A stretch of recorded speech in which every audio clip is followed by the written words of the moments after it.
All right, let's talk about the Spanish pronoun se. If you've ever felt your head spin trying to figure this little word out, trust me, you are not alone. It seems to pop up everywhere, and every time it means something different. But don't worry, we're going to clear all that up right here, right now. Let's do this. And that's the perfect word for it, isn't it? A chameleon. One minute it's himself, the next it's used for some general rule, and then bam, it's about an accident. It's like one of the biggest hurdles for anyone learning Spanish, and it's mostly because we try to force it into having just one single job. So here's the big secret. Stop thinking of se as one confusing word. You got to start thinking of it like a Spanish multi-tool. You know, like a Swiss Army knife. It has a bunch of different specific functions. And once you learn to spot which tool is being used, you'll unlock a massive piece of the Spanish puzzle. So let's start our journey to mastery.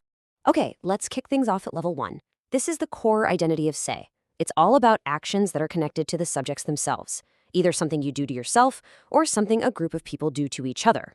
First up, the reflexive se. This is the one you probably learned first. Think of it like a mirror. The action of the verb reflects right back on the person doing it. So if we say, él se lava, he's not washing his car, he's not washing the dog, that se tells us the action is coming right back to him. He's washing himself. Simple as that. And you see this one all the time, especially with daily routine verbs. Things like ducharse, to shower oneself, vestirse, to dress oneself, or levantarse, to get oneself up. These are fantastic clues to look for when you're trying to spot this first use of se. Okay, so stick with me here, because the next one is a super logical next step. It's the reciprocal se. The action is still staying with the subjects, but now, because there's more than one person, they're doing the action to each other. Take a look at this. Ellos se saludan. Now, they're not greeting themselves in a mirror, right? Because the subject is plural, ellos, or they. That se signals a shared action. They are greeting each other. That's the key. Look for a plural subject and ask yourself, does each other make sense here? All right, you're doing great. Let's level up. We're moving from the personal, the self, to the public. This is how se lets us talk about the world in a more general way, for actions where it doesn't really matter who specifically is doing them. And this brings us to the impersonal se. This is your go-to for making general statements, you know, talking about rules or customs or just how things are done. Think of it as saying, one does this, or people say that. And here is the absolute golden rule. You gotta remember this. The verb is always in the third person singular. Always. I mean, you've definitely heard this one before, right? How does one say hello? You're not asking how I say it or how that guy over there says it. You're asking about the general rule for everybody. There's no specific subject. And look at the verb, dice. It's singular. That is a perfect impersonal se. Now, this one's a close cousin to the impersonal se. It's the passive se. It's also used when the person doing the action isn't important. But here the focus shifts to the thing receiving the action. And this is the critical difference. The verb changes to agree with that thing. This is the acid test right here. Look at the left. Se come pescado. People eat fish. It's a general statement and the verb come is singular. But on the right, the focus is on los pescados, plural. So the verb has to change to match it, comen. That's how you tell them apart. Ask yourself, does the verb change to match the noun that follows it? If the answer is yes, you've got a passive se. Okay, level 3. These are the pro moves. Seriously, mastering these next two is what's going to take your Spanish from just sounding good to sounding really natural and fluent. These are the little tricks that native speakers use all the time without even thinking. First up is my absolute favorite, the accidental se. I call it the oops use. In Spanish, it's super common to talk about accidents as things that they just happened. It's not about what someone did. This little trick removes blame and just softens the whole situation. It's a huge cultural thing. Just listen to the difference here. It's huge. Yo rompí el jarrón is a direct confession. I broke the vase. My bad. But se me rompió el jarrón, that's more like, the vase broke on me. Whoops. It was an accident, an unplanned event. Using this structure is a total game changer. And the good news is there's a simple formula you can follow every single time.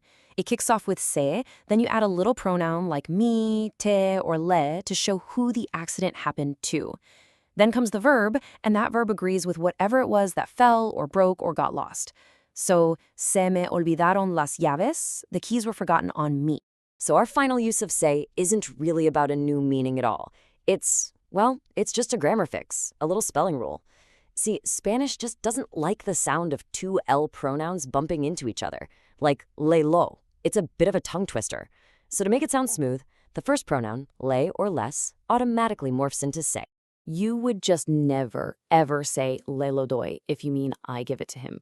It sounds wrong, and it is wrong. You have to make that change to se lo doy. So here's the clue. Whenever you see se followed immediately by lo, la, los, or los, you can be almost certain it's not some new mysterious meaning. It's just standing in for lay or lace. Okay, wow, we've covered a ton of ground. We've seen se as a mirror, as each other, as a general rule, as an accident, the whole shebang. So now let's bring it all together into one simple, powerful tool. Let's build your very own se decoder ring. And this is the million-dollar question, isn't it? When you're out there reading or listening to Spanish and you see se, how on earth do you know which one it is? Well, the answer is to look for a few very specific clues right there in the sentence. And here it is. This chart is your takeaway. This is your secret weapon. You just run down the checklist. Is the subject doing the action to itself? Boom, reflexive. Is it immediately followed by lo or la? That's the grammar swap. Is the verb singular and it's a general statement? Impersonal. Does it have that say me or say te formula for an oops moment? It's accidental. Every single use has its own telltale sign. So, how do you put this into practice? Here are a few final tips. First, just get super comfortable with the basic reflexives. Then, really lean in to using that accidental say for mishaps. I promise, it'll make you sound so much more natural. And finally, don't think of se and lo as two separate words.